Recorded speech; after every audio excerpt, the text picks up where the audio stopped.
विलाप गीत की पुस्तक। ये पुराने नियम की एक अनूठी पुस्तक है जिसमें एक ऐसे अज्ञात लेखक द्वारा लिखी 5 कविताएं हैं जो बच गया था और अब वो बेबीलोन द्वारा यरूशलेम की घेराबंदी और उसके बाद हुए विनाश और निर्वासन पर मनन कर रहा है।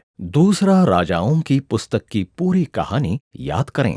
यरूशलेम का पतन और निर्वासन इस्राएल के इतिहास में अब तक की सबसे भीषण तबाही रही है। पर याद करें कि परमेश्वर ने अब्राहम को वो देश देने की प्रतिज्ञा की थी। उसने यरूशलेम को इस्राएल की राजधानी बनाने के लिए दाऊद को विजय प्रदान की थी और दाऊद से राजाओं का राजकीय वंश आरंभ हुआ। मंदिर में परमेश्वर की उपस्थिति थी और वहीं याजकों ने इस्राएल की आराधना से संबंधित विधियों का संचालन किया था। और 500 वर्षों के इस संपूर्ण इतिहास के बाद 587 ईसा पूर्व के ग्रीष्म काल में उस नगर पर बेबीलोन ने अधिकार कर लिया। सब कुछ नष्ट हो गया और मिट गया। और विलाप गीत की पुस्तक इस विनाश के बाद के इस्राएलियों की पीड़ा और उलझन का स्मृति पत्र है। अब यहाँ पाई जाने वाली विलाप कविताएं बाइबल में नई नहीं हैं। भजन संहिता में ऐसी कई कविताएं हैं और बाइबल में विलाप की ये कविताएं बहुत कुछ करती हैं।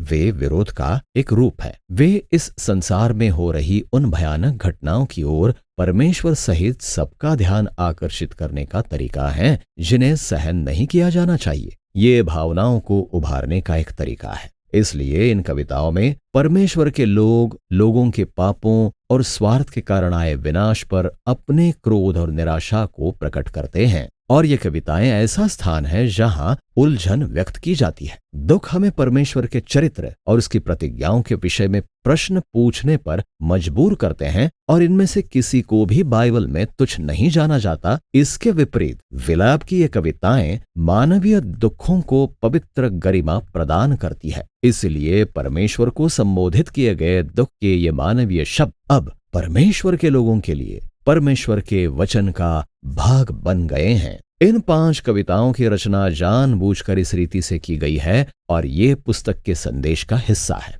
अध्याय 1 से 4 को अक्षरबद्ध कहा जाता है जिसका अर्थ है वर्णमाला आधारित कविताएं। कविता का हर पद इब्रानी वर्णमाला के एक नए अक्षर से शुरू होता है जिसमें 22 अक्षर होते हैं। अब ये व्यवस्थित और क्रमबद्ध संरचना है। ये उस पीड़ा की अव्यवस्था और उलझन भरे दुख के बिल्कुल विपरीत है जिन्हें इन कविताओं में व्यक्त किया गया है। ऐसा लगता है मानो इस्राएल के दुखों का शुरू से लेकर अंत तक वर्णन किया गया है और कुछ ऐसा व्यक्त करने की कोशिश की जा रही है जिसे व्यक्त नहीं किया जा सकता। अध्याय 1 और 2 में प्रति अक्षर एक पद है जो उन्हें समान रचना प्रदान करता है, लेकिन विषय बहुत अलग अलग है। अध्याय 1 सियोन नामक एक चरित्र के दुख और लज्जा पर ध्यान केंद्रित करता है। कवि यरूशलेम नगरी को एक विधवा के समान व्यक्त करता है। उसे वो सियोन की पुत्री भी कहता है और वो अकेली बैठी है। वो अपने प्रियजनों की मृत्यु के कारण शोकित है, पूरी तरह से टूट गई है और कोई उसे सांत्वना देने नहीं आता।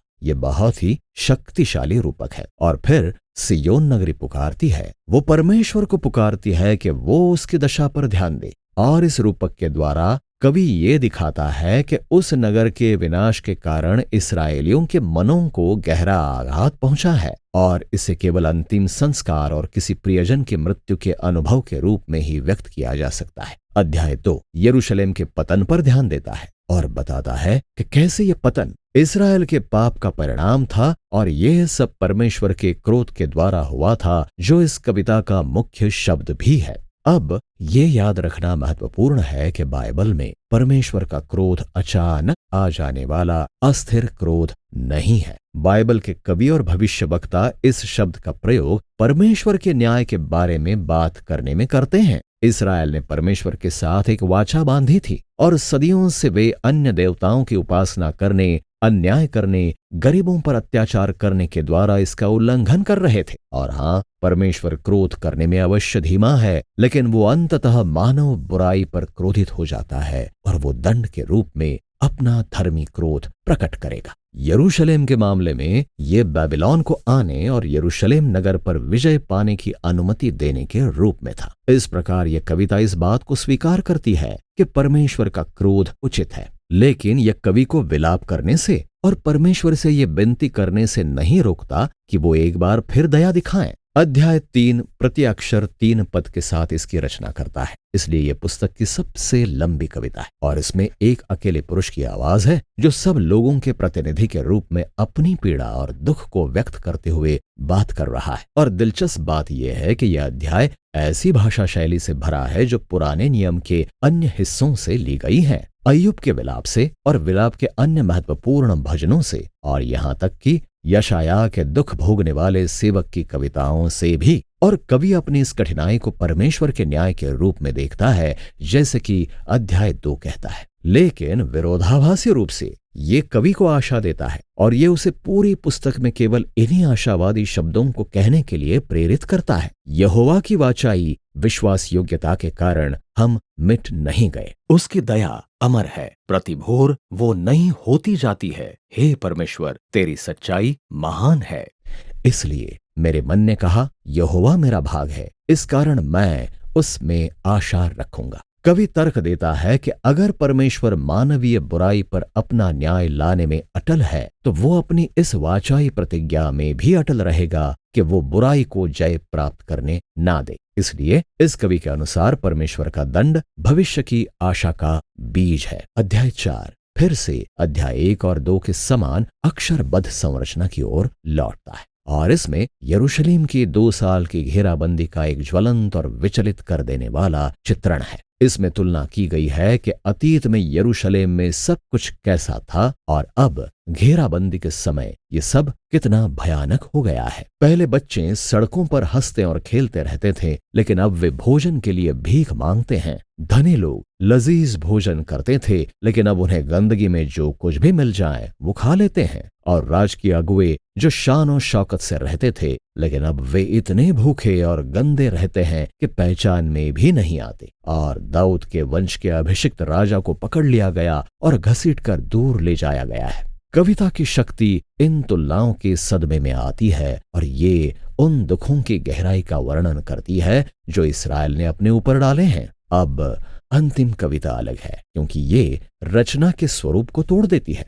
इसकी लंबाई अन्य सब वर्णमाला कविताओं के समान ही है, लेकिन ये वर्णमाला आधारित नहीं है। ऐसा लगता है मानो कवि अब और धीरज नहीं रख सकता और उसका दुख फिर से असमंजस में बदल गया है।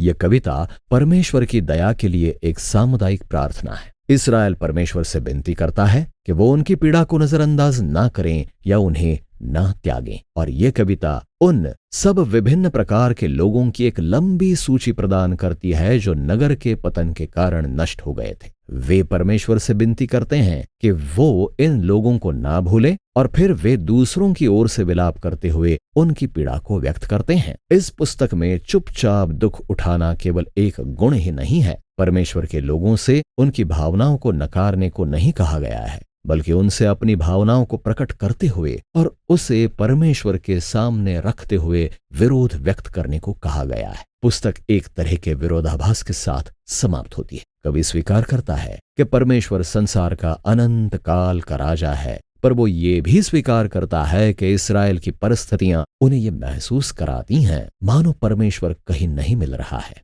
और इसीलिए पुस्तक के अंतिम शब्द इस तनाव को पूरी तरह से अनसुलझा छोड़ देते हैं। ये पूछती है, क्या तूने हमें बिल्कुल त्याग दिया है? और तभी पुस्तक समाप्त हो जाती है। कभी एक अच्छा स्पष्ट निष्कर्ष प्रदान नहीं करता। यह बहुत कुछ हमारी अपनी पीड़ा और दुख के अनुभवों के समान है। बाइबल की कहानी यहाँ समाप्त नहीं होती, लेकिन यह बहुत ही महत्वपूर्ण पुस्तक हमें दिखाती है कि कैसे विलाप, प्रार्थना और दुख एक टूटे हुए संसार में परमेश्वर के लोगों की विश्वास यात्रा का एक महत्वपूर्ण भाग है। और विलाप गीत की पुस्तक इसी विषय में है।